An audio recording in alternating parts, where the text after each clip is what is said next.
Well, the Jets wind up losing 12-20 to the Buffalo Bills. Jets miss the sweep. This game's frustrating for me. Super frustrating because the Jets were without some of their best players. And I know Von Miller was out for the Bills, but the Jets are literally, like, we lost Corey Davis. You lost White for 3 plays, which wound up being 3 of the most critical plays, or 4 of the most critical plays that we had today. You lose Quinnen Williams, your best defensive player.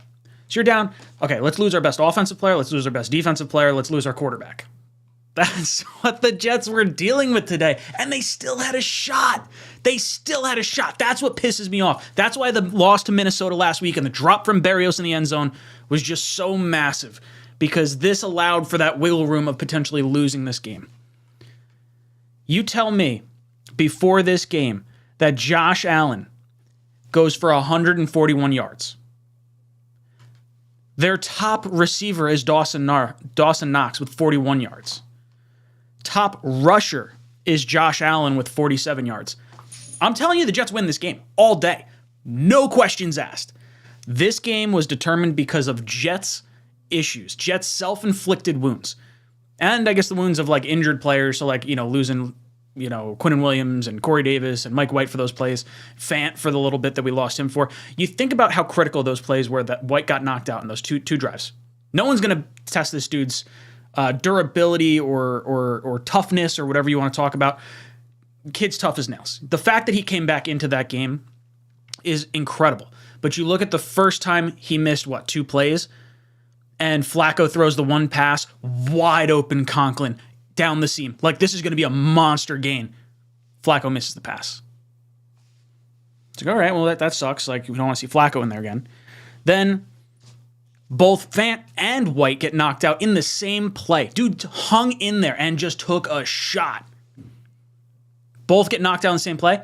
The very next play, I think it's the very next play, or was 2 plays after then? Whatever it was. The tackle covering for George Fant then loses his defender. That defender then sacks Joe Flacco for the strip sack. Buffalo recovers. They wind up scoring points, and that ultimately ends up being the major factor. Then earlier in the game, you had C.J. Mosley jumping off sides on a 4th and 1 that was clearly like they were not going to snap that ball. They're in a game of field position. The Jets were not going to be allowed to have the ball at the 50-yard line. There's no way Buffalo was going to allow to do it. They were going to punt that ball. There's no way that snap was going to happen. C.J. Mosley, who had a great game. He played amazing outside of that one snap. And you have to know, like, that's got to be a coaching thing to me. You got to go out there and say, there is no situation where you guys get beat off the ball. There's no situation where you beat your guy off the ball. You hang back. Do not move until the guy in front of you moves. Don't listen to anything. Put your earbuds in. Noise cancellation. That's what I want. This is what's frustrating. The Jets have played with 2 of the best teams in the NFL and took them down to the final drive. And I believe the Jets played better than both Minnesota and Buffalo. Now, I can't say everyone played better, but Berrios today, we might have seen, aside from the one nice long catch he had along the sidelines, great throw by White, great catch by Berrios, horrible last 5 quarters from Berrios. Early on in this game, the first half of this game, Berrios was our worst player, and it was not even close. Every time Buffalo punted, why he did not try to catch the ball on the return, and then the one time he runs back to go get the ball or try to duck out of the way, he almost causes a fumble and puts Buffalo on the 5-yard line. In terms of a game that means field position, a guy that's been so sure-handed for the entire time he's been with the Jets, the last 2.5 years, whatever it's been, to have this happen to him the last 5 quarters has been incredibly frustrating, and it cost the Jets field position in a big way today. And then, like I said, the C.J. Mosley jumping over the pile, that pissed me off. And then you have Carter with the 2 penalties, Michael Carter the second. And then Michael Carter fumbling the ball. Again, I love Michael Carter. I will be in Michael Carter's, I really like Michael Carter. I really like Barrios. Like, those are probably two of my favorite players on this team and two of the most reliable players on a week in, week out, play in, play out basis. And to watch Bam Knight have all the success he has the entire game, the last 3 games really, ever since he came in, and to watch Carter fumble the ball away when the Jets really had a legitimate shot at coming back, it's just crushing to see. You know, we can talk about the 4th and 1 at the tail end of the game. Should Salah have gone for it? Do you wind up, kicking the field goal? If you go for it and miss, game's over. If you kick the field goal, it at least extends the game and you believe in your defense. Now, my issue with that is your offense is an NFL offense. You need to be able to get a yard. You have to be able to get a yard. And the fact that you can't trust your team to do that, because realistically, you want to get the touchdown there and then have to rely on the field goal. Now, ultimately, the Jets do stop the Bills. They get the ball back, and they don't go down the field anyway. It's not like we were in field goal range at the end of the game where it really created that big of a factor there. But, man, it's so frustrating. Corey Davis getting knocked out again. Like, I like Corey Davis a lot. I have a real hard time thinking he's going to be on this roster next year. You just can't trust the guy to stay healthy at this point. Quinnen, you hope everything's all right with him. It looked like a non-contact injury. Watching him go down with what ended up being a calf injury. He walked off the field. Hopefully he's good to go for next week.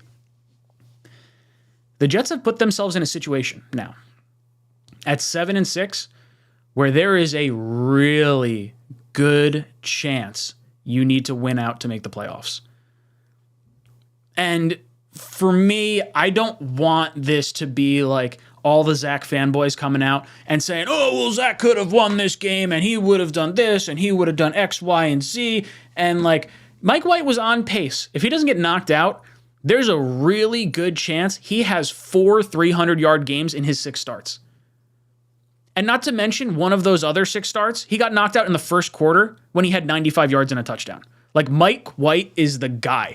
You look at this team, they are rallying around Mike White. He knows if he does not come back into this game, they are going to give the ball back to Zach Wilson. He's going to get an opportunity against the Detroit Lions. That's exactly what I said was going to wind up happening because he comes back in. I do believe Mike White has saved his job for at least another week. I do think he should start through the duration of this season, give Zach Wilson a shot to compete for the job next year with, against Mike White or a quarterback that comes in, whatever it may be.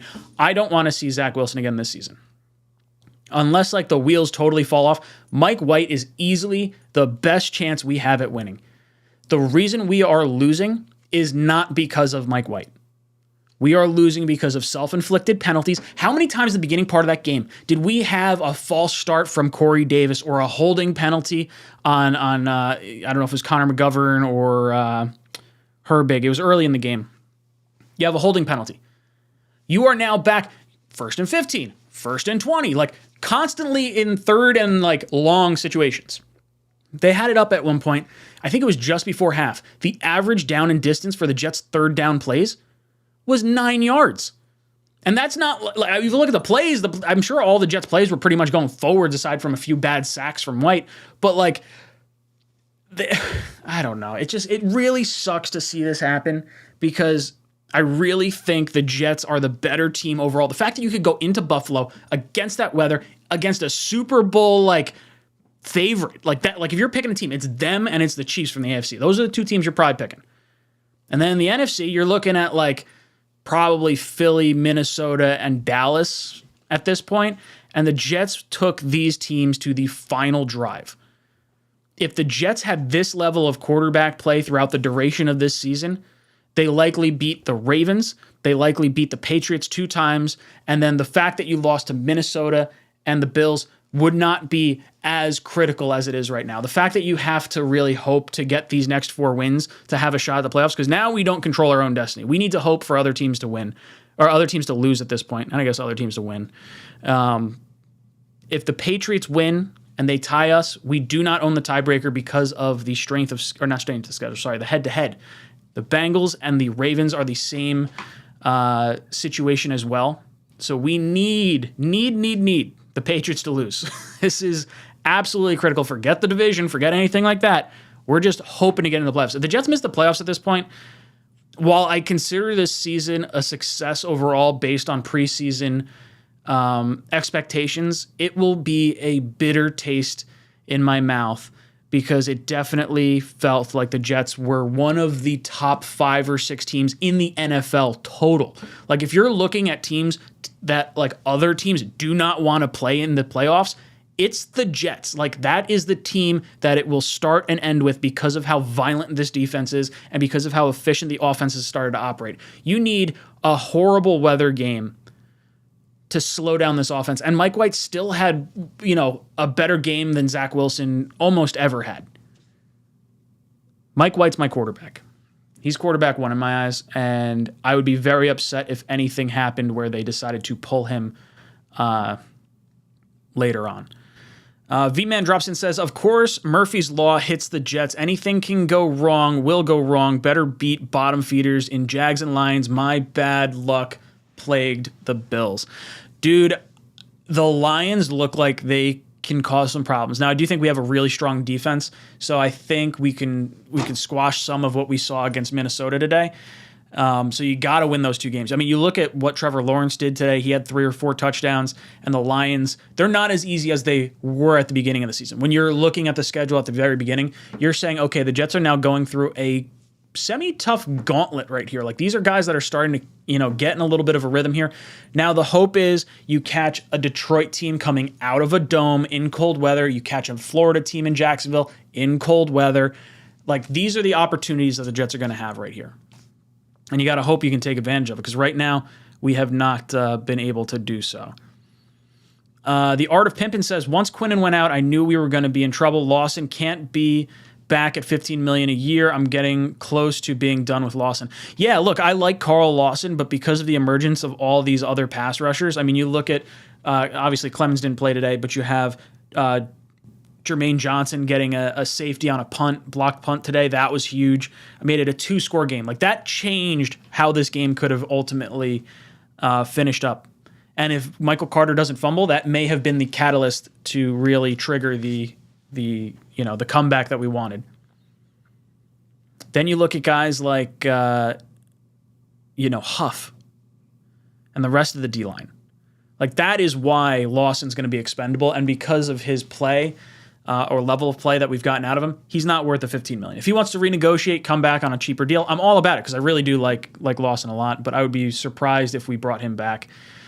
DJ Bomb says, Mike White throwing a 2-yard pass every third down is not going to win us games, and the fact that he just can't throw it away, like I don't understand it. So here's my analysis on Mike White for today. He took some really bad sacks that he should have thrown the ball away. Those were issues. Those prevented drives from going further. In the beginning portion of this game, there were issues that were not named Mike White issues because of Corey Davis's false start, because of a holding penalty on one of our offensive linemen. Like we got pushed back in bad downs and distances. At one point, we had 4 penalties. 3 of them were pre-snap. You cannot hop offside pre-snap. If you're putting your team in a position where you're now 3rd and 9 and you have to try and convert that, that's like a 20% conversion rate. That's not going to cut it. And that's not on Mike White.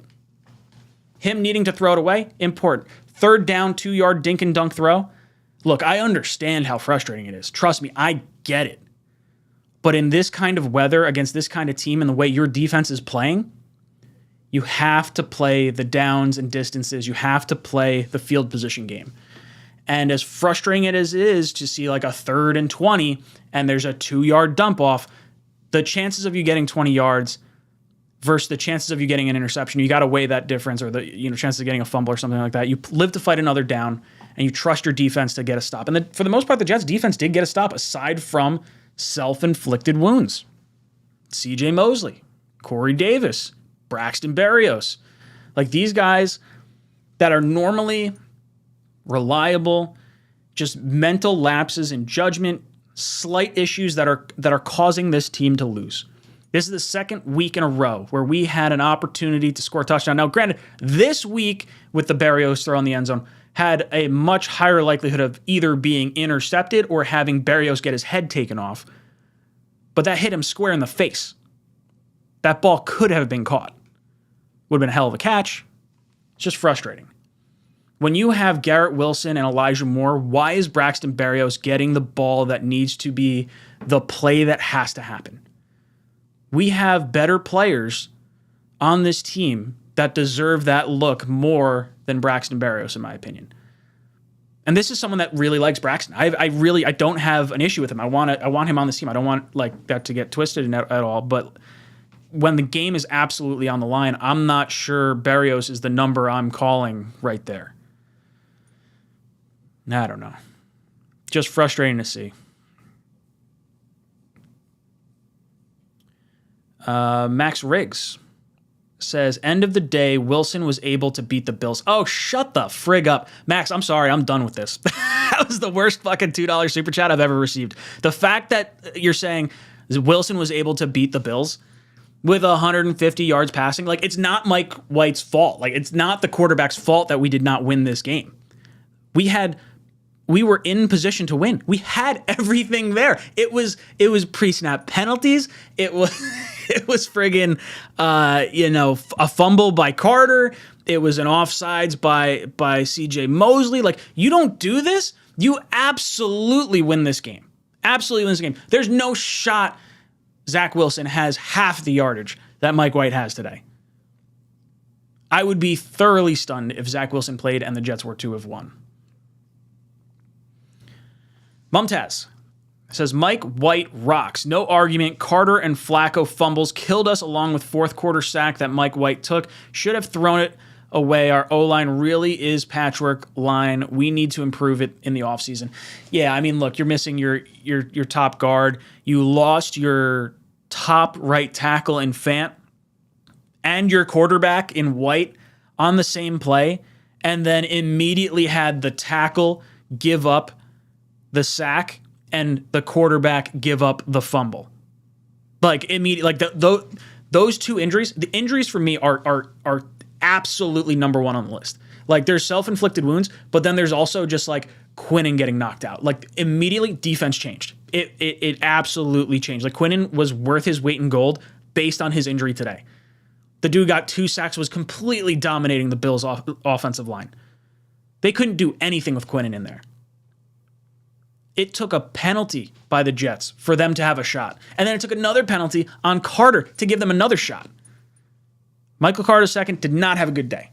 Teams are going to look at this and they're going to say, okay, we got to target that guy. We're not going to target Reed. We're not going to target Sauce.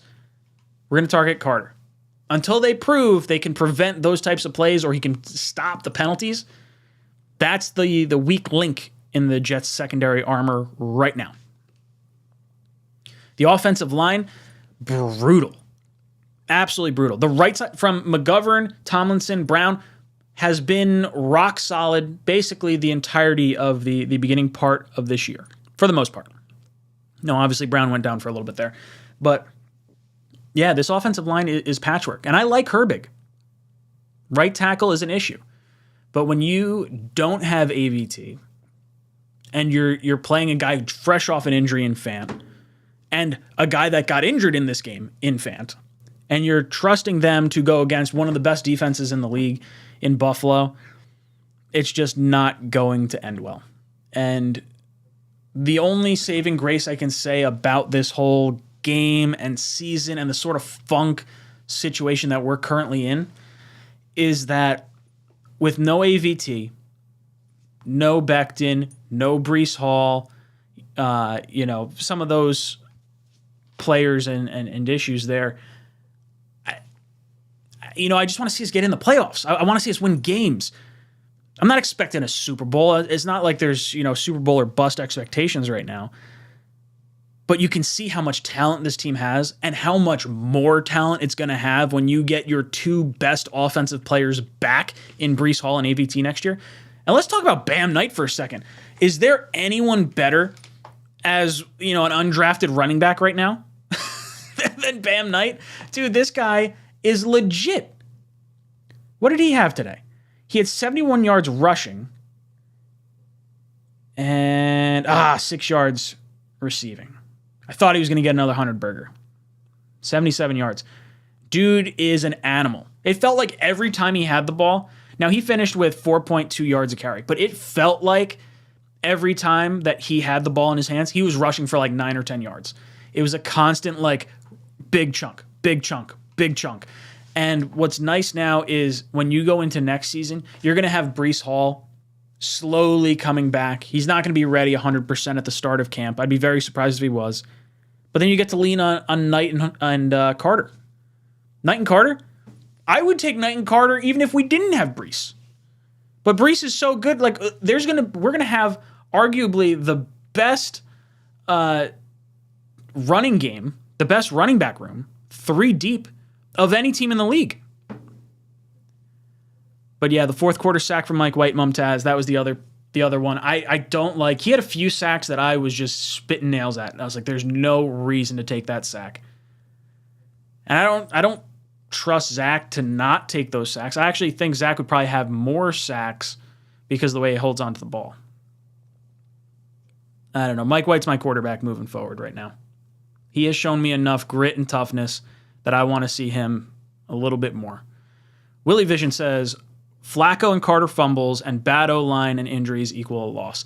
Yeah, the Flacco-Carter fumbles. The bad O-line's an issue, but for me it's the injuries and the turnovers. And it's for guys that are not starting. Like, Carter's not your starting running back. Flacco's not your starting quarterback. Remmers is not your first string, second string, third string, fourth string. He's your fifth string or sixth string tackle at this point. Like, you can even throw AVT in there ahead of him. Like, the guy that gave up the sack for the fumble is a guy that would be like loading grocery bags right now at ShopRite. That's the type of player that gave up that sack. And Flacco, like, just sucks. I don't know. I am glad that White came back because I think I'd be upset if we wound up going back to Zach next week. I think White has played well enough, and it would really burn me up if he sustains like a major injury and cannot go further. I think he knows he's fighting for his career, and he's going to do damn near everything to make sure he stays on the field. Now, I love this kid for it. I really do. Mr. Downtown says, even with the even with the turnovers, the turning point was Mosley flag. Yeah, I mean, it was a 0-0 game up to that point. I thought we were going into the second half. It's like, all right, 0-0. You know, even if it's 3 points. 3 points sucks, you know, having to give that up. But at least it's only going to be 3 points. And then you see the first down, and I'm like, oh, no. Oh, no. We were going to have an opportunity. We're going to have an opportunity to drive the ball down the field. Mosley took that opportunity away from us. And he gift-wrapped a touchdown. I like CJ Mosley a lot. I think he does a lot more good than bad. But that was brutal. Between the Mosley offsides, the Flacco fumble, and the Carter fumble, those were the 3 plays that lost this game for the New York Jets. Absolutely brutal. Mosley knows he can't do that, and you saw him like smiling after it, and it's like, look, I get it. It was like kind of funny because it's a weird trick play, but if they get the first down, you know, you jumping offsides prevents the opportunity for your defense to potentially stop them. By jumping offsides, you immediately give them the ball. Like, for me, Dawson Knox falling forward to try and get a first down is the preferred route compared to Josh Allen trying to fall forward for a first down. I'm way more fearful of Josh Allen than I am of Dawson Knox. This was a frustrating game across the board. And I feel like through the last 2 weeks, the Jets have played. I feel like the Jets have more talent. And it's the self-inflicted wounds. Like, I'm not knocking the Bills for the fumble with Carter. Like, for me, Carter shouldn't fumble that ball. It's a good play by the Bills. Where I fault the Jets, or where I kind of like am pissed off about stuff, it's the backup 5th or 6th string tackle giving up a sack of our backup quarterback in like the 3 plays this fucking guy had the entire day, and he has a missed throw to Conklin that would have been a massive gain up the seam, and he has a fumble that goes the other way for points. Like, I'm sorry. Those are the game. That's it. It's the Jets gave it away. Gave it away. Absolutely ridiculous. I see a lot of you guys are talking about Mike White and Joe Flacco. Lucas says, red zone's still horrible. Didn't we score a touchdown in our one red zone trip? Oh, I guess we had 2 and we kicked a field goal. So I don't know if I'd say red zone's still horrible. I think we were 100%.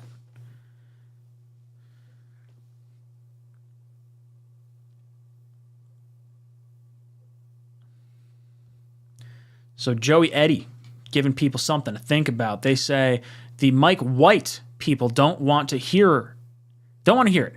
They want all the credit in the world when White wins the game and want to take none of the credit when he fails, when he loses. This is a ridiculous comment, Joey. Absolutely ridiculous. Of this 5-2 record that Zach Wilson had this season, there's maybe a quarter of good football. Let's call it 5 quarters. We'll call the game against Buffalo where he had 150 yards and no other statistics to talk about.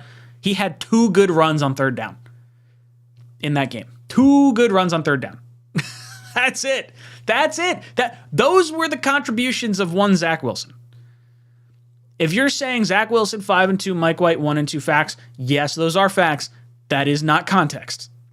That is an absolutely horrible analysis on your part. Sorry, dude. Completely disagree. Nick chimes in. He says, for Zach Wilson lovers, what would you get in a trade for him? A 5th. Yeah, I don't know if Zach Wilson is tradable right now. One, if you were to trade him anyway, it would immediately accelerate his signing bonus, which means instead of a $9 million cap hit next year, it would be a $20 million cap hit. So he's not getting traded before June 1st. Just get that out of your head.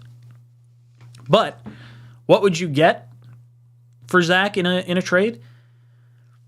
This is one of the reasons why I say you do not start Zach Wilson another game this season.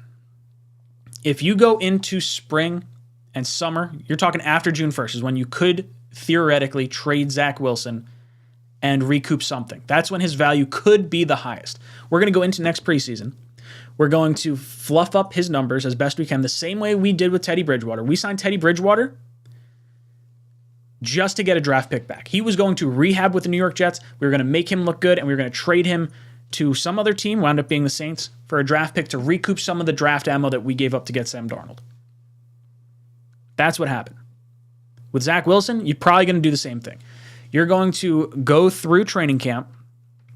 You're going to let him look good in preseason. Now you have to make a determination. I do think you bring Mike White back, but you take Zach through preseason, make him look good. If the coaches believe, hey, look, this guy's winning the team back and this guy looks like he can ball out, maybe you hold on to Zach and you make a big-time trade. Because after June 1st, in theory, Rodgers could be moved. It's not a very high likelihood, but you could do that. Then Zach sits behind his idol for a year. Mike White's there in case Rodgers doesn't look good or he gets hurt or falls apart or whatever. I don't know. I don't particularly want Rodgers. I don't know what Zach would get you in a trade, even if he does look good in the preseason next year. I think with a year before you have to decide on his 5th-year option, because Zach will play his 3rd season.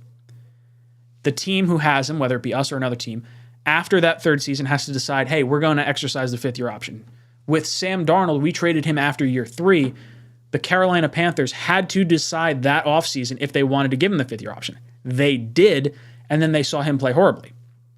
They gave up a 2 of 4, and what was it, a 5 or a 6? 2, 4, and a 6? I don't think you get that for Zach Wilson right now. When you look at the Sam Darnold trade, you see a quarterback who was being held back because of coaching and because of situational circumstance and players and injuries and things like that on the Jets. The Jets held back Sam Darnold. That's why the Jets got a 2 of 4 and a 6. Zach Wilson is the reason the Jets have not won more games. Zach Wilson is the reason our offense is ranked as poorly as it is. I'm a Zach Wilson fan. I really am.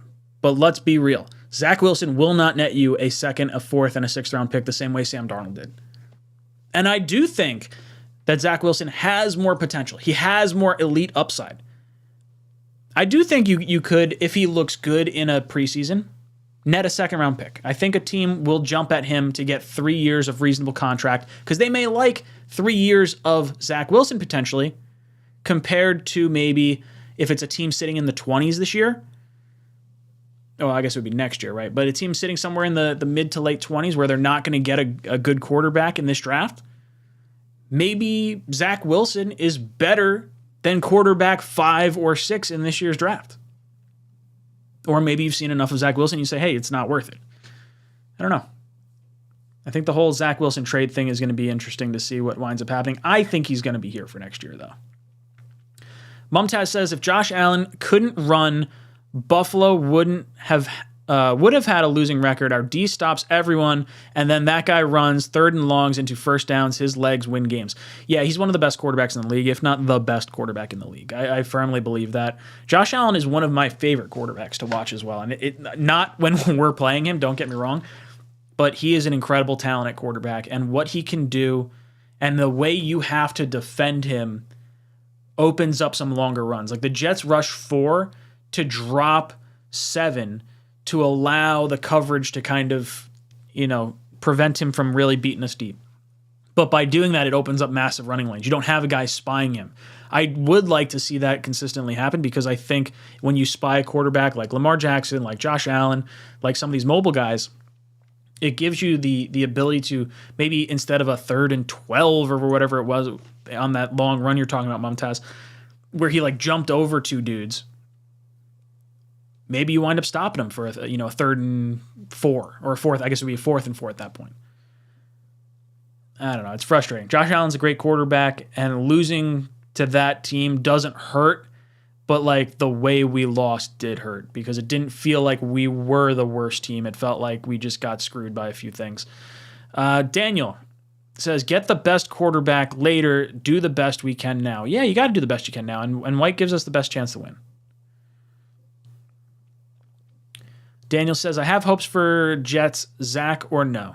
Yeah, look, this Jets team, regardless of who is the quarterback, whether it's Mike White, whether it's Zach Wilson, or someone else, the best thing that could happen is that the Jets look phenomenal against 2 of the league's best teams in the Vikings and the Bills.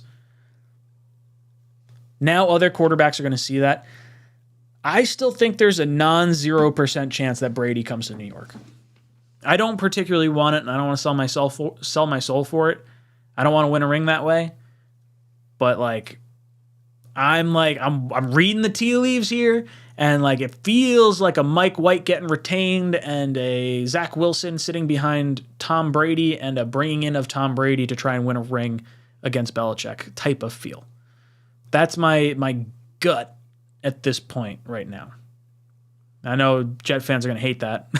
I've said it way too many times, and I know I get flack for it every time, but I really think that's true. Ugh.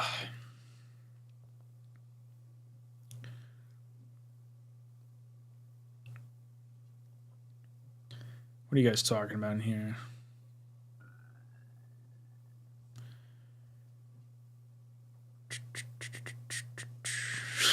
Terrible take.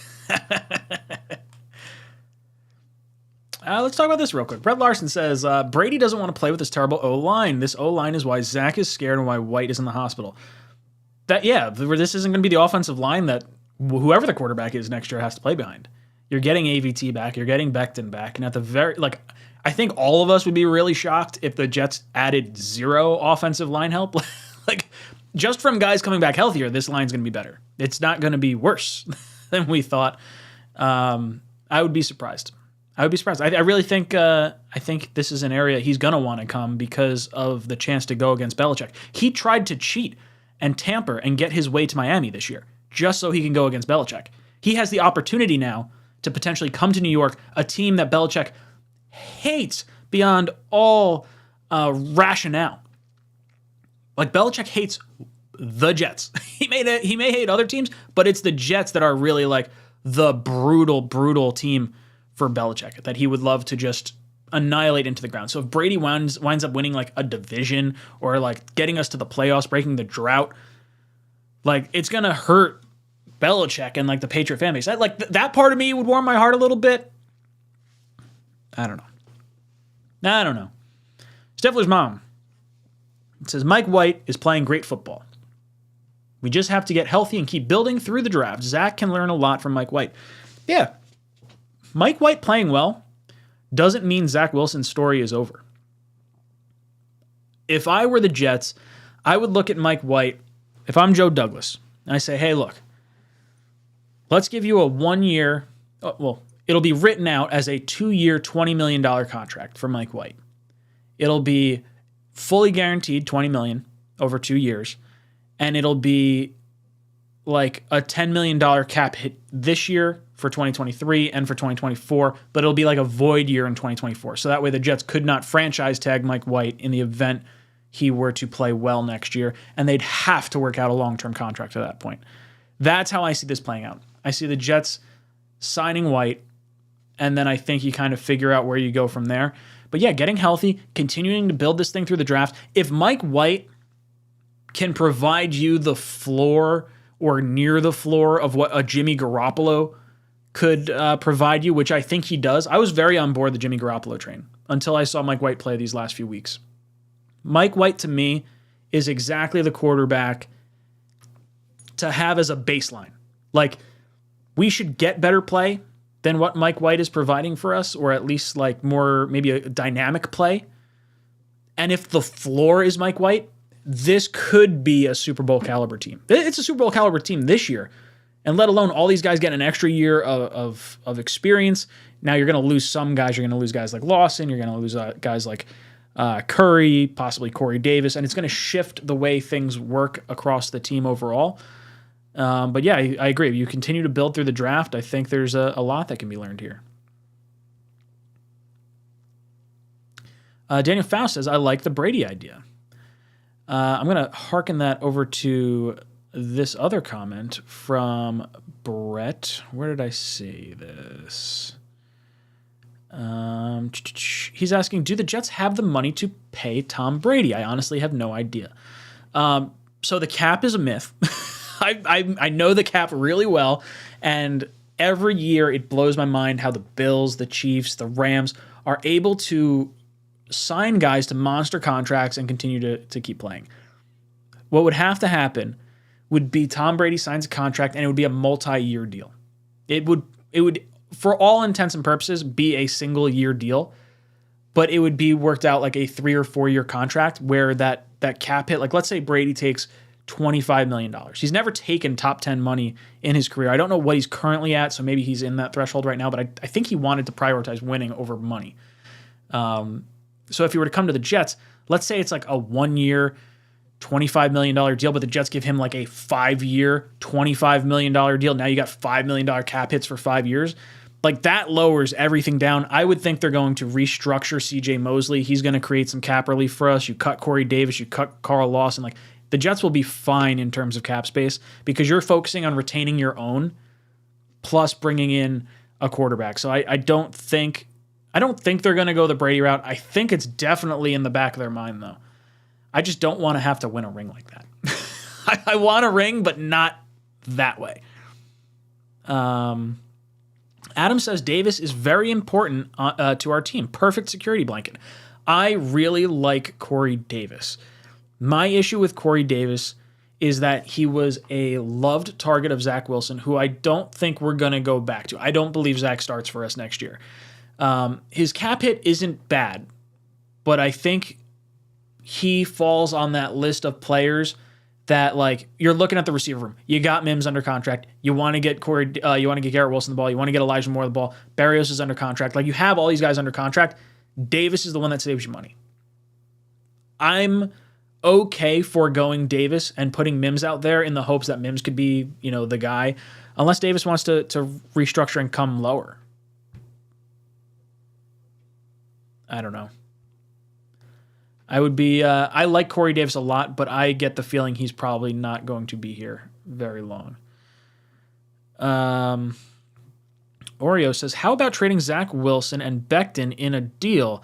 What could we get? Also, we need an upgrade over Barrios and Michael Carter on defense. Nope, I think Michael Carter's fine on defense. I think he's one of the best slot corners in the league. I wouldn't get too banged up over the penalties today. As far as Wilson and Becton in a trade, I don't know any team that would give up much for Becton. He's been injured far too often, and those are the two busts right now, Wilson and Becton. I don't know. I mean, you probably don't get a whole lot if I'm being realistic. And realistically, like I said before, Zach Wilson can't be traded till June 1st. Unless you're okay, you would have to get something so valuable that it's worth it for you to get double his cap hit this year, which doesn't make any sense. I think the Jets are too invested into Zach Wilson to have him anywhere but the Jets before June 1st. I think after June 1st, you can make an argument for a trade, but I don't know if Zach Wilson and Becton really net us much at all. Let's see. Kevin Chatta says, Corey Davis is a body catcher. He is. That's not always great. Wyatt, frustrated, says, Salah corrupted the season. Letting Zach play against the Bears and have a good game makes him develop and gain confidence. I'm sorry, there's nothing that I've seen from Zach Wilson over the first 20 games that he's played that would remotely make me think that would be the case. Like, him playing the Bears, in my mind, has more of a feel of like a 150-yard game and the Jets win 17-10. Like a nail-biter. That's what Zach Wilson is to me. There's no situation where Zach Wilson should have started against the Bears after his performance and his press conference against the Patriots. This team would have revolted. And you, as the head coach, need to be able to read the room like Zach Wilson could not read the room. His story's not over, Zach Wilson. Not slamming the door closed. But Mike White is the best quarterback on this roster, and he's the best quarterback for this team right now, and he's the best quarterback and probably the only quarterback on this roster that could get us to the playoffs at this point. But the Jets are going to have a long way to go at this point because you're talking about winning 3 of 4 games at this point. You got to win the Lions and Jaguars games, and you got to at least get the Seahawks game. That gets you to 10-7. But like that Miami game, I mean, you got to hope they're like resting starters, right? Like that Miami game may be what actually has to get us into the playoffs. 11-5 or 11, what is it? 11-6? 11-6 is what I said a few weeks ago was the number to be at to get into the playoffs. And I still feel that way unless we start seeing some losses from the Chargers and Patriots. So we'll keep an eye on that.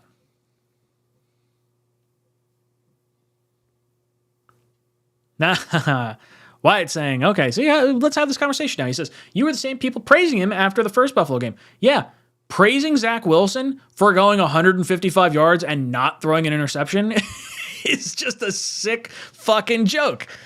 Absolutely sick joke. It's true. Like, that was one of his best games this year.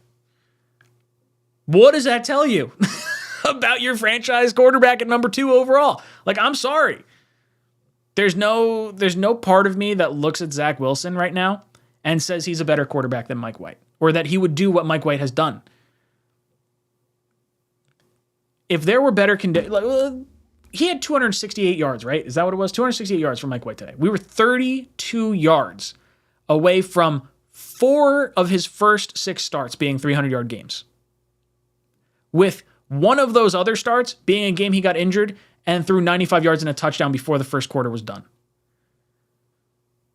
Mike White was on pace for over 300-yard games in 5 of 6 starts. And injuries derailed that. Like, if he hits the pass to Conklin that Flacco missed today, or if he plays the drive that Flacco fumbled the ball away on, he probably has over 300 yards. That's what just gets me pulling my hair out.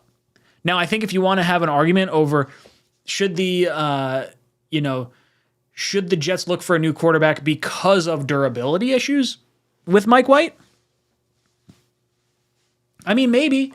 It depends if he keeps getting banged up and missing some plays. He showed a shit ton of confidence and a ton of leadership and a ton of grit coming back into this game. For those of you that were quick, I think there was 16 of you. I think it was 16. Who saw my Mike White every throw midway through the third quarter. I posted it. I was like, there's no way this guy's coming back. And I had just clicked post. Just clicked post. I'm looking at Mike White running out of, not running, but coming out of the tunnel, throwing his helmet on. Mike White's my guy. I don't care what Zach Wilson does. Harlan says, 354 people in here and only 70 likes. Come on, hit that like button. Thank you so much, Harlan. Let's see. Wallet Butt says, Ryan, you only like Mike because he got over 300 yards multiple times. I love that other quarterbacks on other teams can put up Zach Wilson numbers and win games. Yeah, but like Zach's missing like easy shit. Like we're not getting first downs because of Zach Wilson. Like if Zach Wilson was doing the easy stuff that Mike White was doing and then having those incredible throws, Zach has some awesome throws on tape. But he has far more detrimental throws and far more like head-scratching whiffs than Mike White. And the team believes in Mike White. Like, he's got throws a way better pass. Zach Wilson, when you have your receiver throwing, like trying to catch the ball as he's running away from the ball, or like you put the receiver has to dive to the ground, slide to the ground to catch a ball from Zach Wilson, that eliminates all the yak. You look at all the yak we've accumulated since Mike White took over. I mean, Garrett Wilson jumped up into the Offensive Rookie of the Year conversation. I think he is the Offensive Rookie of the Year. Aside from the games that he played with Zach, he had one good, let's call it two good games with Zach. I would say the Buffalo game and the Patriot game were two games, not the last Patriot game, the first Patriot game, were two games that Garrett Wilson and Zach Wilson looked like they were on a similar page. But if Zach Wilson doesn't play a game all season, Garrett Wilson might be the runaway favorite since Breece Hall's, not out there for Offensive Rookie of the Year. The fact that Mike White came in and immediately made Garrett Wilson look legit is a damning indictment on Zach Wilson, in my opinion. There's especially Elijah Moore too. Elijah Moore was going to be a throwaway pick if you were going to ride with Zach Wilson. You were going to more than likely trade Elijah Moore away. Now there's a far greater likelihood that Elijah Moore stays on the Jets. Zach Wilson is not the quarterback, and we have a far better offense because of it. Like, I'm sorry. Yes, I do like Mike White putting up over 300 yards, but it's how he puts up 300 yards, who he puts it up against. Like, I see the Vikings getting throttled by Detroit. I understand that. The Jets could have beaten the Vikings, and it could have been like by a pretty significant margin if it were not for those inches we talked about. It's the slight toe touch out of bounds. It's the shoelace tackle on Corey Davis. It's the the Mike White just missed pass. It's the Berrios drop. Like, I'm talking 4 or 5 different plays that would have immediately changed the outcome of that game based on like fractions of an inch. So do I like Mike White because he throws 300 yards? Yeah, I do like that because I feel like we can win with that. But do I think that's the only reason? Not a snowball's chance, my friend. Mr. Downtown says, some fans don't get it. Definitely prep against Mike White, not Zach Wilson. Yeah, you got to prep for Mike White. I'm cool with Zach Wilson being the backup quarterback, especially seeing how Flacco played. Like, Flacco is so clearly not capable of being the quarterback right now. The only issue is, like, if you put Zach in, or at least assign him as a backup, there will be chance at points in time where people are going to be chanting for Zach Wilson. It also doesn't solve the mechanics issue of Zach Wilson. By Zach Wilson being inactive, that's not a slight saying he's not the second best quarterback on this team. He's at least the second best quarterback on this team. But he's sitting down so he doesn't have to prepare for the game, so he can work on those fundamentals. I still don't want to see Zach the rest of the year. But if you had to have him as like an emergency quarterback because you think you can get into the playoffs, it's a different story. DJ Bomb says, time to throw the bag at Lamar this offseason. No. I'll be honest, I don't want to do that. I think that is a fascinating situation. And if Joe Douglas does make that trade, I will 100% support it because he does have ears and eyes inside the Ravens locker room from his time in Baltimore. He has plenty of friends there. I would trust his judgment based on the knowledge he has on the quarterback. And I'm fine trading away picks. I would have traded for Deshaun Watson prior to the assault allegations and everything. I have no problem giving up 3 first-round picks for an elite quarterback. If you think you can do that, give him all the money in the world. Totally cool with that. Watson would have been 2 years ago. The money would have been a different number. Our cap situation would have been different. Draft picks would have been, different at this point. So it is a little different for me. Lamar's probably like the 4th or 5th option on my list as far as guys I would prefer to go to. Like I would put Mike White. I would put Jimmy G. I would put Minshew ahead of. I would put Derek Carr above Lamar in that same situation. And then beyond that, I would probably consider Brady an outside shot at Rodgers probably before Lamar. Lamar's going to cost you so much, and you look at what the Broncos did. The Broncos had a good team, and they made a bad decision at quarterback, and it absolutely crippled them. And it's going to cripple them for like 4 more years. They can't get out of that Russell Wilson contract till 2026. That is an awful deal, an awful trade, an awful contract. You look at Deshaun Watson. His first 6 quarters of play through him coming back after a year and a half off, it was like they haven't scored an offensive touchdown. And they gave this dude $240 million fully guaranteed. And they gave up all the picks. I'm sorry, I don't think that's the way to win. I think if you get quarterback play like Mike White with the upside of possibly being better than that, then I think you can win a Super Bowl.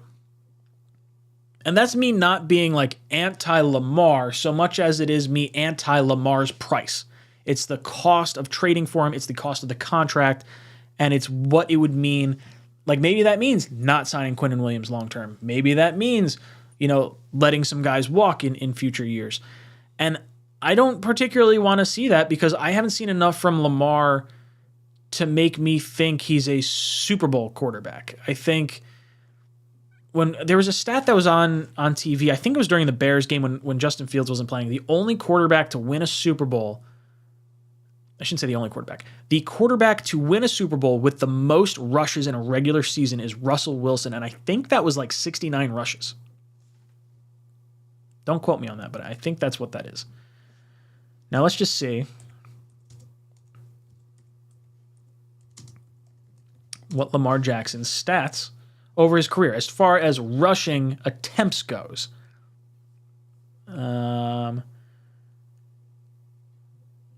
So rushing attempts, he has double the amount of rushes than any quarterback that has ever won a Super Bowl. Since his rookie year, he started 7 games his first year, 147 rushes. Then he went 176 rushes, 159 rushes, 133 rushes, and right now he's at 112. He got knocked out today, or I guess last week, first quarter. Didn't play today. No shot. He's playing Thursday.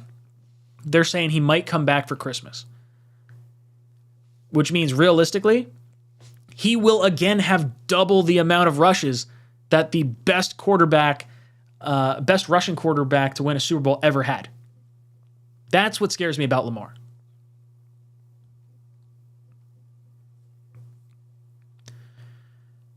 Brett Larson says, what about getting Brock Purdy hella cheap? He was a rookie this year, wasn't he? I think he was. I think that's right. Let me do that real quick. I'm like almost positive.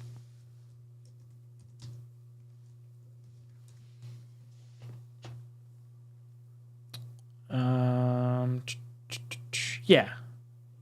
So he's a rookie this year.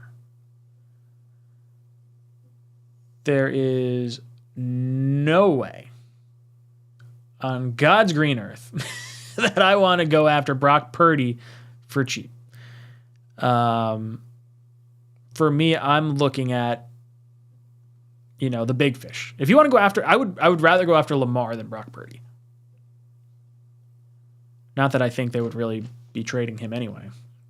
I feel like Brock Purdy should be the backup to Jimmy Garoppolo coming back in San Francisco, and then whatever you get out of Trey Lance is gravy for the 49ers. I like keeping White, personally.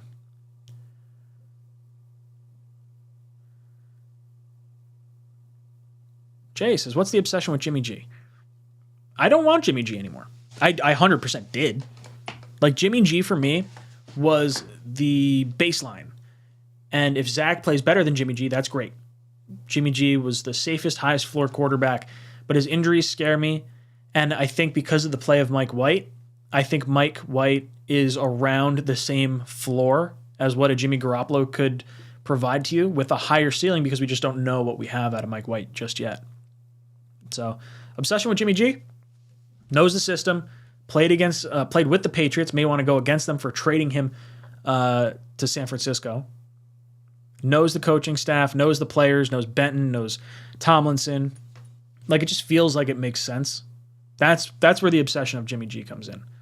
If the Jets get top 15 level quarterback play, they're absolutely in contention for a Super Bowl. And if they get like top 10 level quarterback play, they're going to be the odds-on favorite.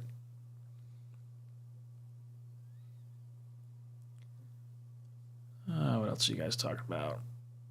Jersey Dude says, cut Flacco, bring Strevler. I'd be cool with that. I don't think we do that, just because I'm not sure if like Strevler knows the full playbook and is able to actually operate the offense. I like Strevler though. I would much rather see Strevler come in place of White than Flacco come in place of White. So I would agree with that. Wyatt says Jared Goff looked like a Hall of Famer today. 330 yards, 3 touchdowns, no interceptions. Mike White had 360 and 2 interceptions. Yeah, I guess. I'm not sure that's necessarily the same thing, because like I said, like, you're talking like inches away from like a vastly higher stat line. Like, you're like Garrett Wilson stepped out of bounds on like his long reception by like that much on like a juke, and he just waltzed into the end zone. So that's 7 points right there that the Jets did not get. There's the Corey Davis throw where he got the shoestring tackle after almost beating the last guy. That was the shoestring tackle, saved the game for the Vikings. That was a touchdown that we didn't score points on.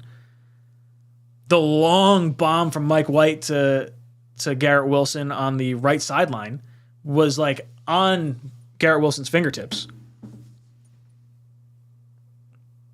I don't know.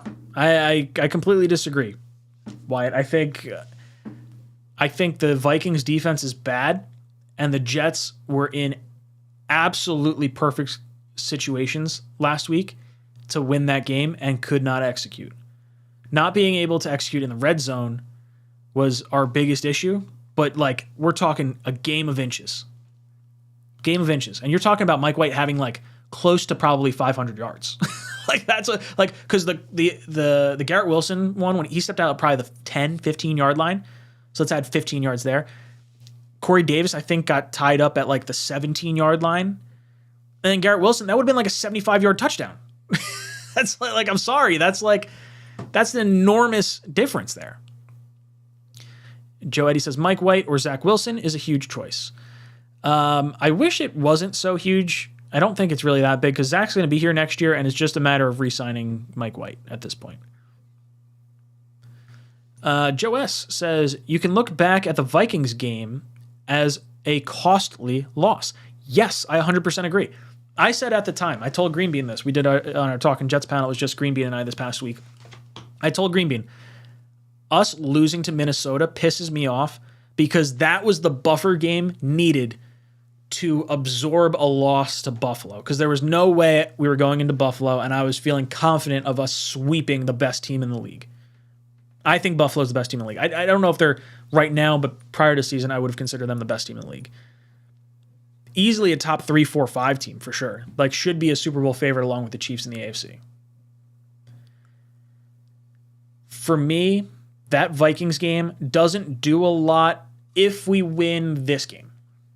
That game would have potentially helped offset this game. But this game being a division game, being an AFC game, this one hurts to lose. And you don't want to have to rely on that. Like, realistically, the games we need to win, we need to beat the Jaguars, we need to beat the Dolphins. Those are AFC teams and a division game with the Dolphins. You still have to win the Lions and the Seahawks, but I think if you win against the Jaguars, the Dolphins, and then you get one of the Lions and Seahawks, that's the recipe for 3 wins to get into the playoffs.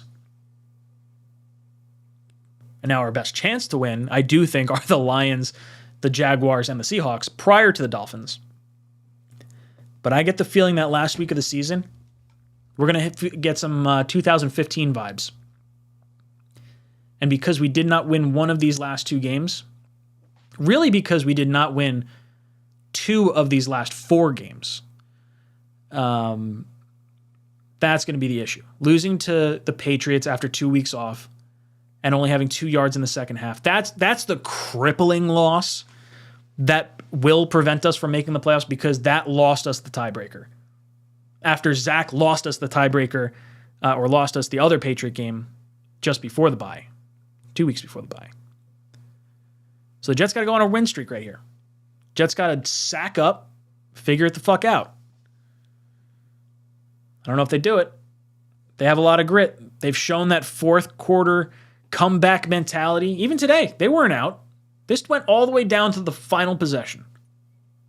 This team has fight. This team's a year away from competing for a Super Bowl. But man, it sucks.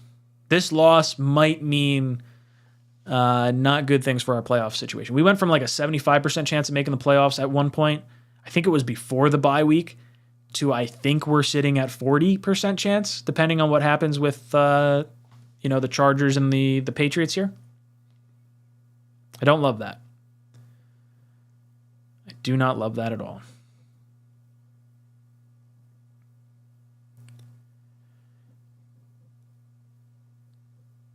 Let's see. What are you guys talking about in here? Greg says, dress both Zach and Strevler next week with Mike White playing with bruises and cracked ribs. Yeah, I think I still start. I think at the very least you should activate a third quarterback. I don't think it would be wise to roll into a game you need and have Flacco as your quarterback. Like, for me, it's White, it's Wilson, it's Strevler.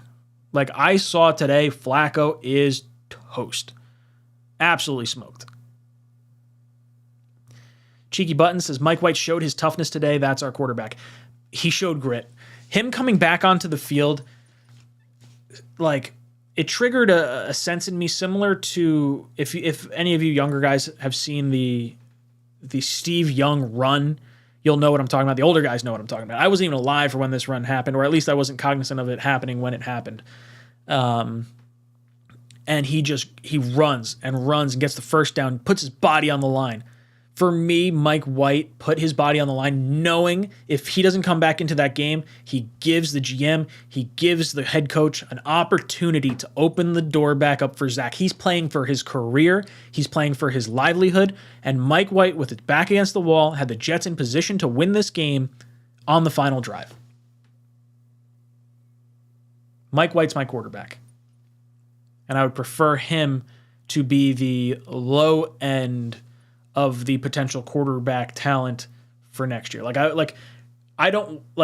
It's him, it's Wilson, and then in my opinion, I would like a third round-ish quarterback, have them all compete against one another.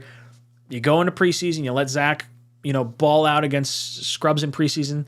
You determine if he has grown enough to hold on to him, if he has earned enough back to get you value in a trade, or you figure out what you have in the developmental process with the third round guy, and you let Mike White play the year, and you just kind of let's see how it plays out. I don't know. We'll see. Ooh, Rez says the Lions put into perspective what the Jets really are, mediocre. I'll be honest, I did not watch the Lions game, so I can't say that outside of the box score, but if you're talking like that, you have to look at what Mike White did last week against the Vikings and look at those plays that were just ever so close. Like, Mike White was close to having like a 500-yard game. last week. Like if those plays go the other way.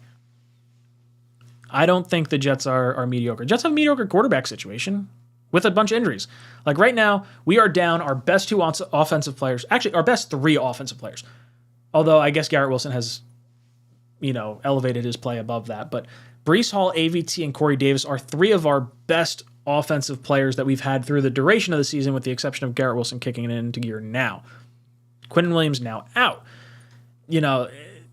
Being on tackle number 5 or whatever. Like those are the reasons for Jet losses. We are deeper than we've been in a long time, and I think there's a lot to look forward to. Deontay Jenkins says this. He goes, as a Bills fan, Jets lost this more than the Bills won it. I completely agree, Dante. And that's not a slight towards the Bills at all. I think the Bills are a phenomenal team. I just think the Jets defense, I would take the Jets defense over any other defense in the NFL. I don't know where the other defenses rank right now, but I'm sorry, I'm taking everyone on the Jets D over anyone on any other team. Where the Jets lost it were self-inflicted penalties. It wasn't the quarterback. I mean, it was the quarterback position, but it wasn't Mike White. If the Jets don't lose White for those plays, if they don't lose Fant, if they don't lose Corey Davis, if they don't lose Quinnen Williams, you're talking just a gauntlet of players that the Jets lost.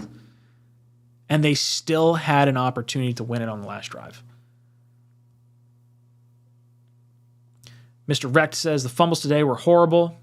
Yeah, the Mike White one, or not the Mike White one, sorry. The Joe Flacco one was incredibly frustrating because it was Fant's backup that gave up the sack when Fant got knocked out, and it was White's backup in Flacco that fumbled the ball. So that one hurt more because of it was the two guys that literally got knocked out were the two key issues on that play.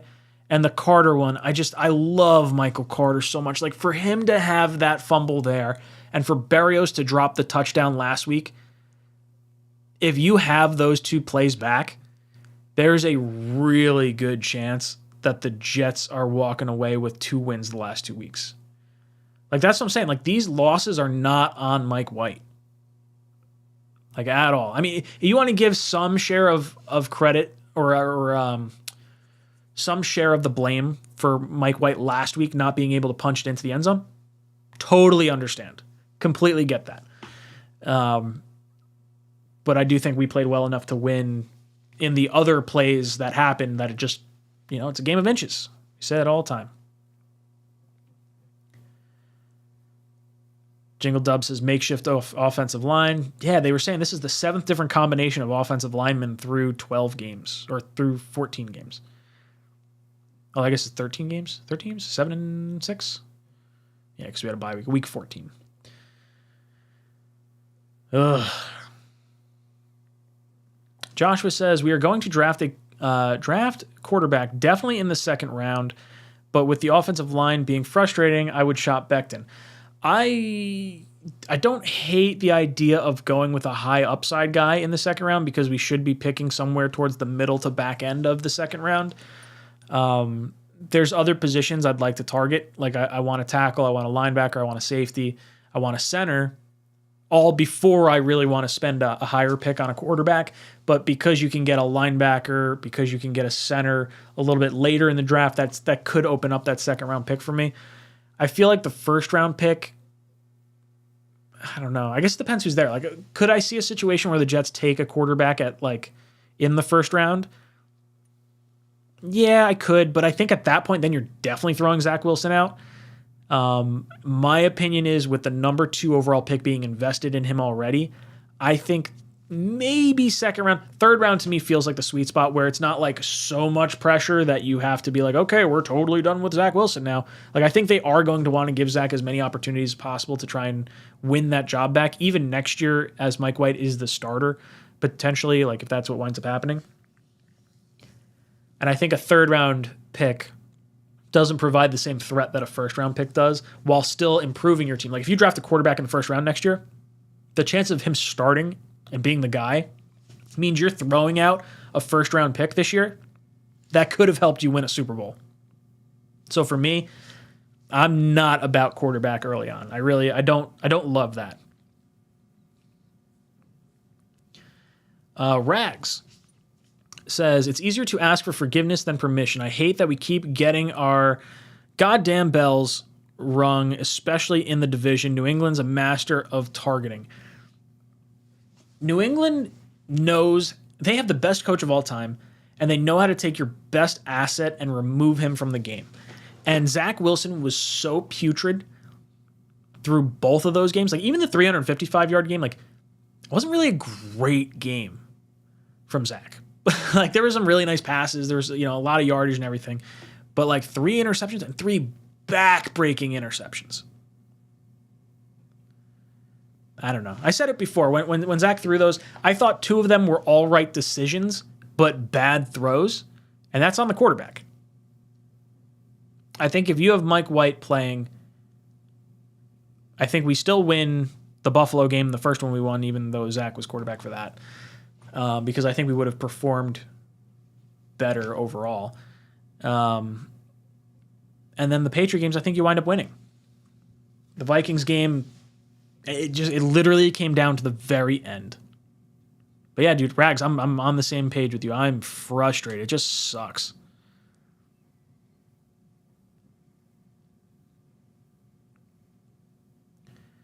So Joe Eddy, still on it about this whole Zach Wilson thing. He says, once again, if we lose with Zach, we find out we don't have the guy. If we lose with White, we have no idea what we find out. For me, I'm looking at Zach Wilson, and I'm seeing 20 games worth of quarterback play, and I'm saying, where's the games that you're like that impressed with him with? Like, I feel like through 20 games, you're more upset with what Zach Wilson has done than like happy. And you look at he's legitimately on the same level as Jamarcus Russell in terms of statistics. And that's not a great way to look at it, because I do think Zach Wilson is a better quarterback, a better person than Jamarcus Russell. But let's facts be facts. Like, Zach Wilson has had an atrocious start to his career.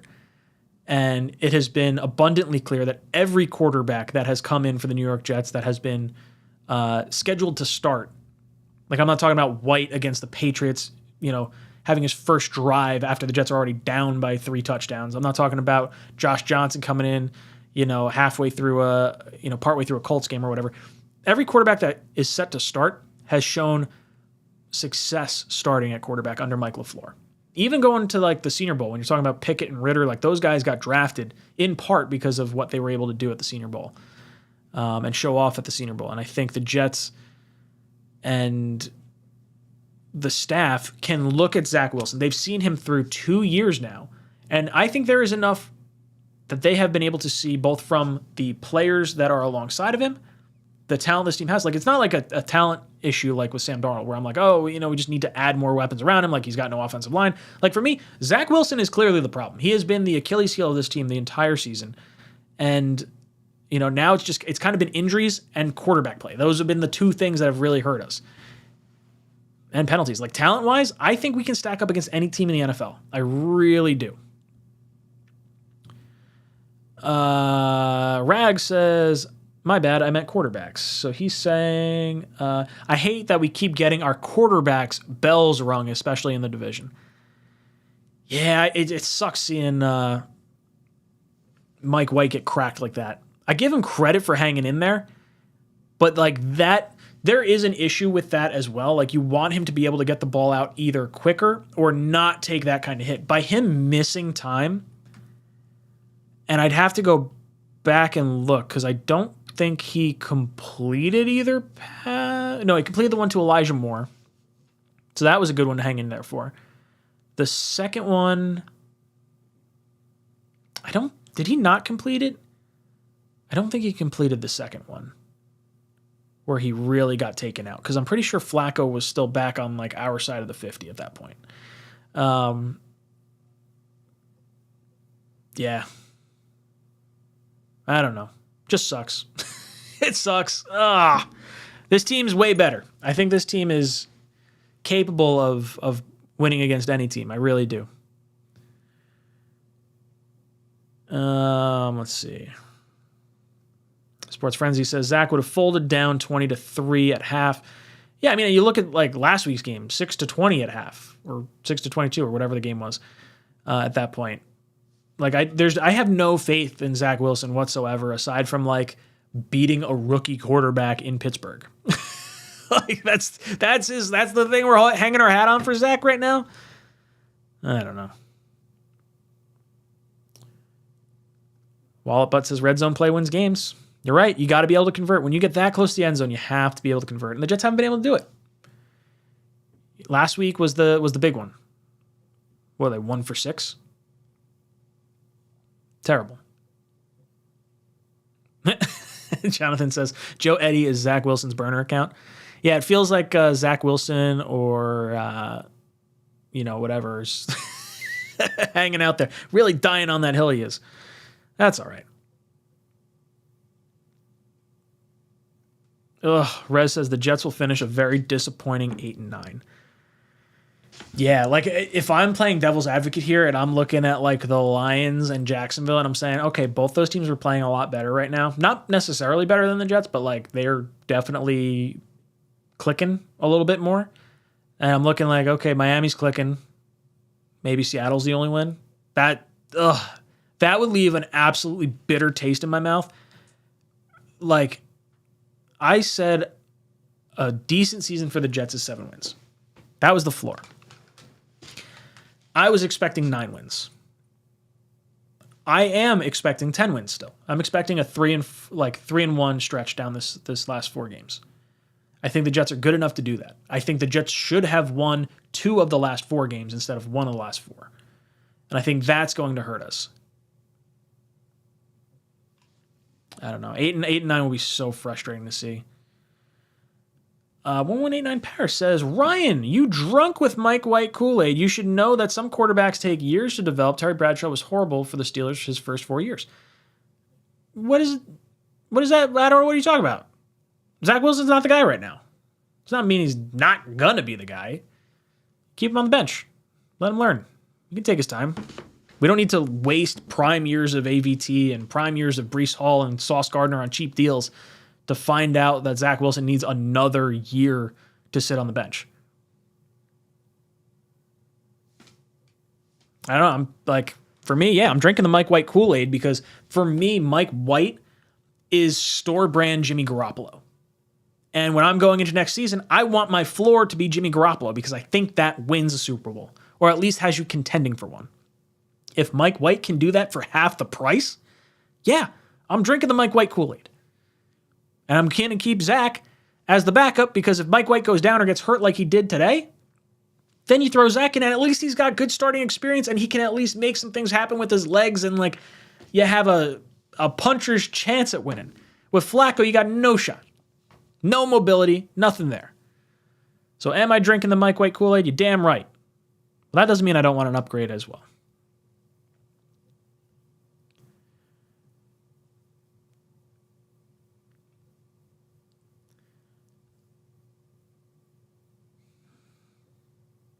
Evan says, we already got to where I thought we would at the end of the year. Yeah, heck, Vegas had us at 5.5 wins. I slammed that all day. Won $50 because of it. Easiest bet. Should have thrown more money on it.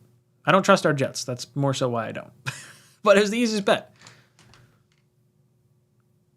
My expectations change halfway through the season, though. When we started playing well, that was the difference for me.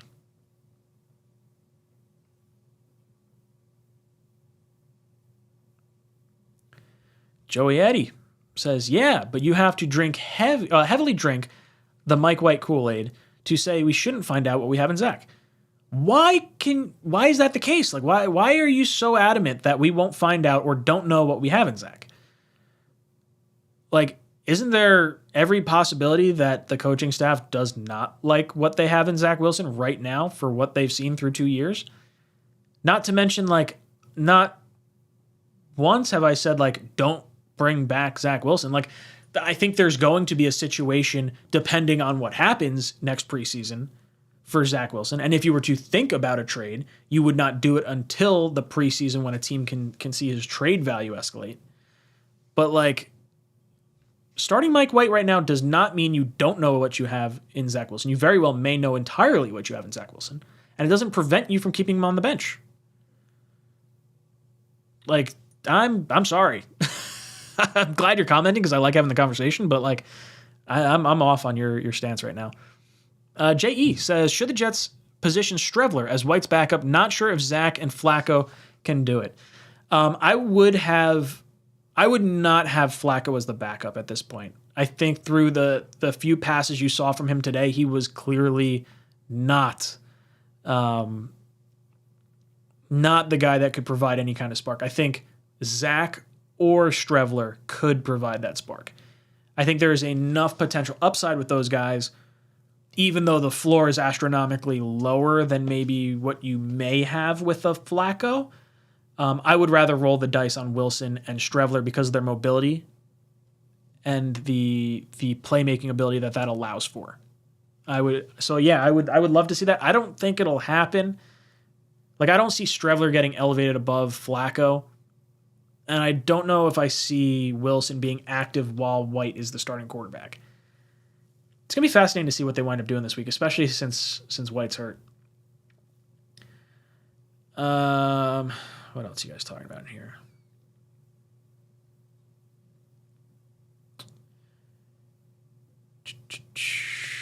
Garbage Time Football. What's up, dude? It says, rooting for the Chargers and Pats to lose next 2 days. Let's go status quo. Yeah. I'm starting to look at a lot more games, which is not fun because the Jets controlled their own destiny. We controlled our own destiny to get the 1 seed at one point when we were sitting before, like right as we beat Buffalo. We had control of it. And just things are coming undone. And it doesn't feel like it's like in a bad coming undone. I don't know.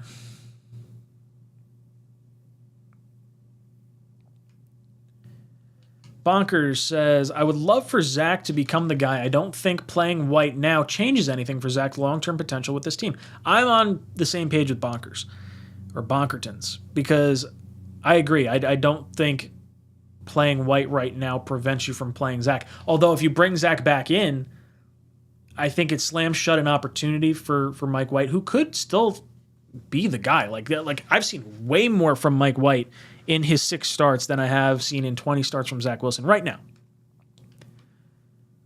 I think resetting the clock on Zach Wilson, letting him start fresh next year, after you get a little bit of an offseason, people tend to forget a little bit. You don't have the fiery passion of the fan base and of the players right now that are not necessarily going against Zach, but I think there's too much heat on Zach right now, and Mike White is playing too well. I think there's an easier opportunity to go back to Zach next year than there is through the duration of this season.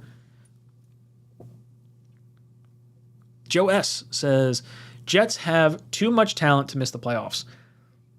Yeah, they do. They have too much talent. It's like they have a lot of talent that's hurt. Like, I really believe the Jets win this game today.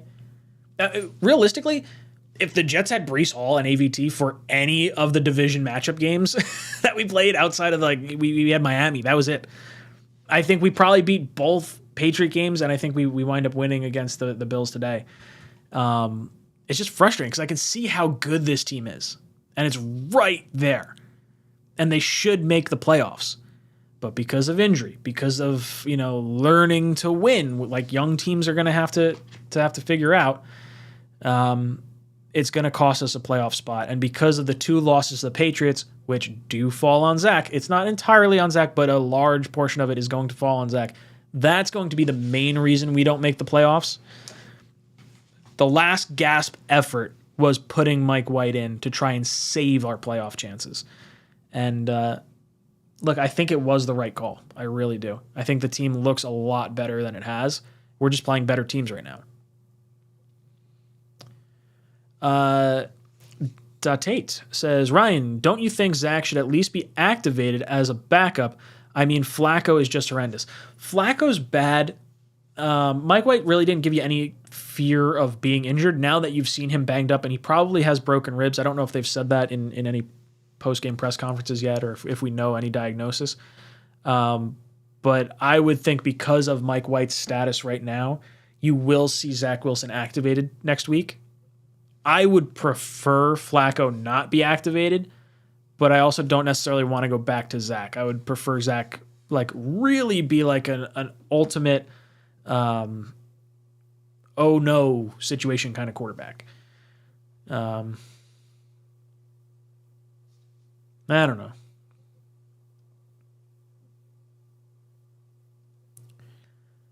Let's see.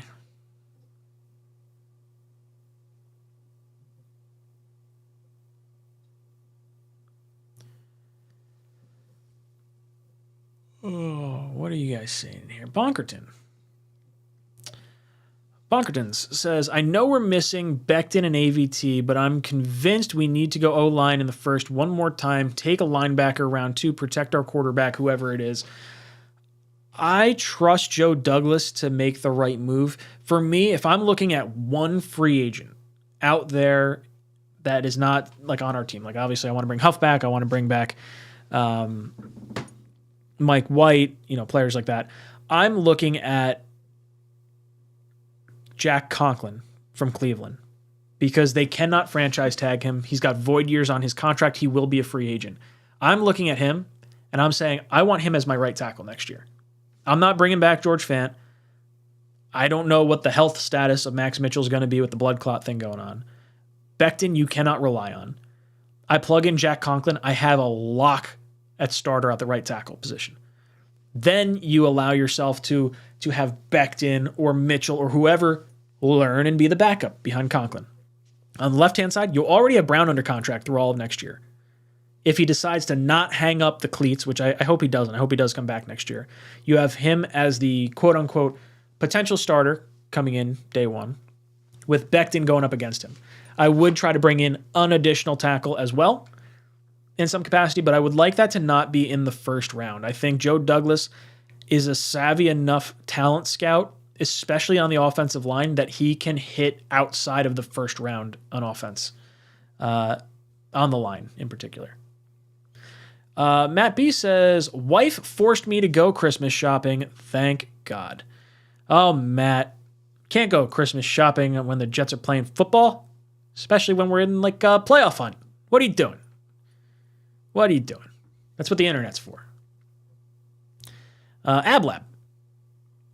What's up, dude? Always a pleasure. He says, we've seen what Zach is so far, which is why he's not active, so we can fix him so he comes back better.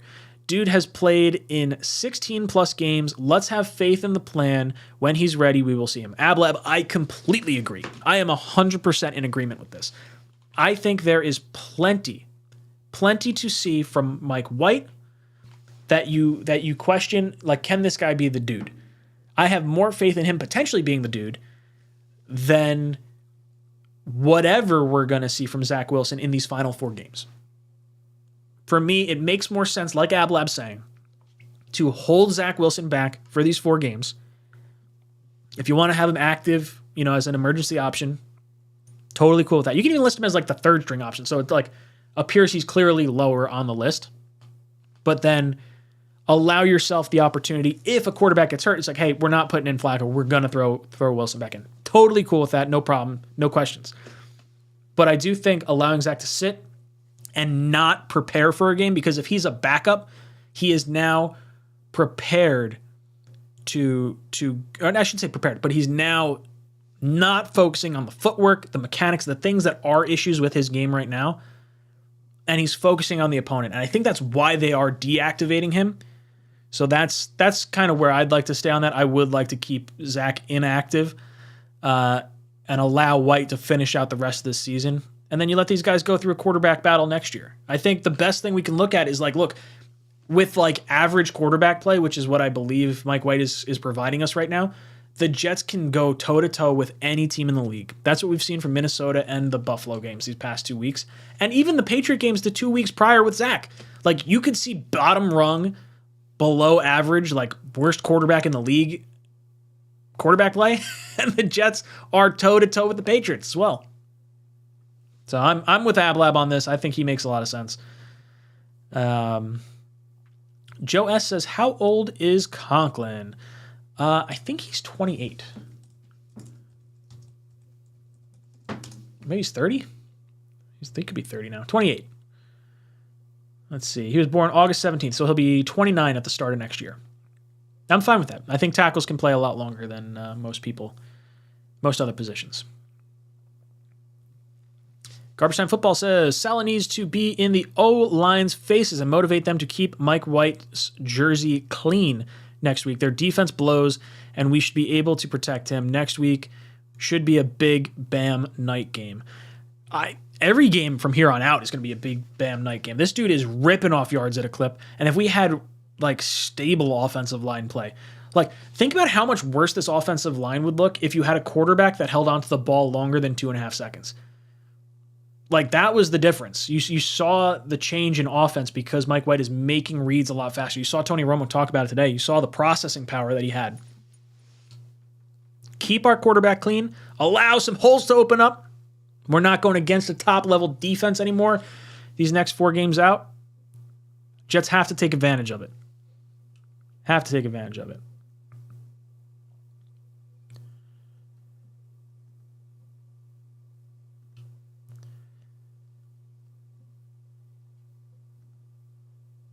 Let's see. Dot Tate, what are you saying? So Dot Tate says, I see what you're saying, Bonkerton, but Patriots always seem to have his number, meaning Zach. I just think it's too soon to give up on the kid. I mean, he hasn't even played 2 full seasons in the NFL. No one's saying give up on Zach. No one's saying that at all. But I do think that it would be silly to play an inferior quarterback right now in a playoff hunt. I think you owe it to the other 52 guys on the roster, especially since those guys play against Mike White. Zach Wilson going up as the scout team offense now goes against his starting defense. And I think that is going to help him moving forward. DJ Bomb says, one other problem is Braden Mann. Dude is terrible. I have a love-hate relationship with Braden Mann because there's games where I look at him and I'm like, wow, look how far he kicks the damn ball. And then there's games that he just shankopotamus, just 28-yard. He had a bad punt today that was a net of 20 yards, and we had a 10-yard penalty, so it was a net of 18 yards. It's oh, jeez. Not good. I don't think he's bad. I think he's somewhere in the middle. Somewhere between 20 and 15. I don't know. I'm not necessarily ready to upgrade from him because I believe we have him under contract for another season after this year for relatively cheap. So I would probably kind of keep that going the way it is. I don't know. I wouldn't be upset if we upgraded either. Bonkerton says, good shout on Conklin. Could be this generation's version of Faneca. You sold me, sir. Now go get Trenton Simpson in the first round. I don't know who Trenton Simpson is. The nice thing about being in a playoff hunt is Ryan has not done any research into the draft. It's awesome. It's very nice. I very much would like to not have to do that until after our season is over. But yeah, Conklin to me seems like a guy that we were in on last time and seems like it would give us some incredible flexibility with the rest of our tackles. We'll see. Kevin Chattis says, how about them Mets? I got a bunch of Mets friends. I made a Senga shirt. I have that. It's not released because I'm not a Mets channel, but I've got one. My buddy's a big Mets fan. He was very excited. Overall, everyone's big. Everyone's excited about that. Bonkerton says, can't help myself to the mock drafts when it comes to mock drafts. Yeah, I normally do mock drafts very early. I did look at Tankathon's mock draft for us this past week because someone asked me about it. They're like, oh, where are you picking? I was like, probably somewhere around 20. We're picked 22 before this game, and they had the Jets taking Anthony Richardson, the quarterback from Florida, which is actually the guy I do like. I'm all about that. I don't love it in the first round, though. I would prefer a high upside guy in the second round.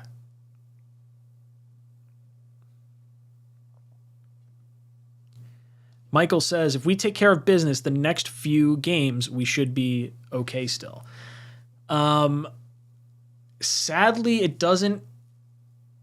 We are not in the driver's seat at this point. We need to make sure the Patriots lose because we do not play them anymore. And if the Patriots win out and we win out, the Patriots make it in, not us. That's the issue we run into right now. But if we take care of business, we got to win 3 of 4 to have a shot.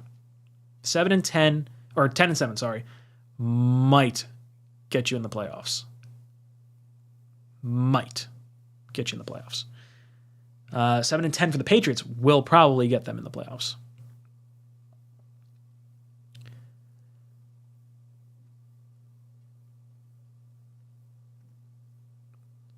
And Mike comes back saying we have a relatively easy schedule coming up. Relatively easy from like a beginning of the season perspective or from an overall schedule perspective. Like the Jets should win these next 3 games, with Miami being the coin flip kind of at the end there. But I will say this, the Seahawks are better than I thought they would be at the beginning of the season, and the Lions and Jaguars are currently playing better right now than they were just a few weeks ago. So I don't know if that's necessarily the same easy schedule that we would have had, but the Jets, if they want to be a playoff team, they should be beating these teams coming up here. All right, let's round out this recap here. Mike White finishes the day 27 of 44, 168 yards, no touchdowns, no interceptions. Joe Flacco did come in. He threw 3 passes, had 1 completion for 1 yard. He did have the fumble on a sack that led to points for the Bills that ultimately cost the Jets this game. Garrett Wilson, top receiver today, 6 receptions, 78 yards. Elijah Moore right behind him, 6 receptions, 60 yards. Denzel Mims, 3 receptions, 35 yards. Tyler Conklin, 5 receptions, 28 yards. And then running back-wise, Zonovan Knight, 17 carries, 71 yards, 4.2 yards per carry, and a touchdown against a stout Bills defense. In bad conditions. They knew we were going to run. This guy's a player. This guy's a gamer. Michael Carter, unfortunately, only had 5 carries, and in 20% of his carries today, he coughed up the football for a fumble. That's brutal. The otherwise critical Michael Carter, so valuable to this team, just has one of those games that Berrios had last week. Not great. Defense looked good. Hopefully everything's all right with Quinn and Williams. Him going down with the injury, Corey Davis going down with the injury, Fant and White both getting banged up today. This game was about injuries. It was about self-inflicted wounds, and it was about not getting done what you could have got done. Jets had every opportunity. Could have made it happen. We shot ourselves in the foot. The Jets lost this more than the Bills won this. And this has been the song and dance all year, right? I would argue both Patriot games and this Bills game. Those 3 for sure were games, if the Jets were healthy, I think they win. Or at least get competent quarterback play. I should say today we had competent quarterback play. But if Mike White doesn't get hurt and we don't have that fumble that turns into points for Buffalo, could be an entirely different game. So guys, I want to hear your thoughts. Drop a comment down below. I don't know. Drop a comment down below. Let me know what you think about this loss to the Bills. How do the Jets' playoff hopes look? Where do you think they go from here? What happens to the quarterback position and the team moving forward? Let me know in the comment section down below. And as always, go Jets.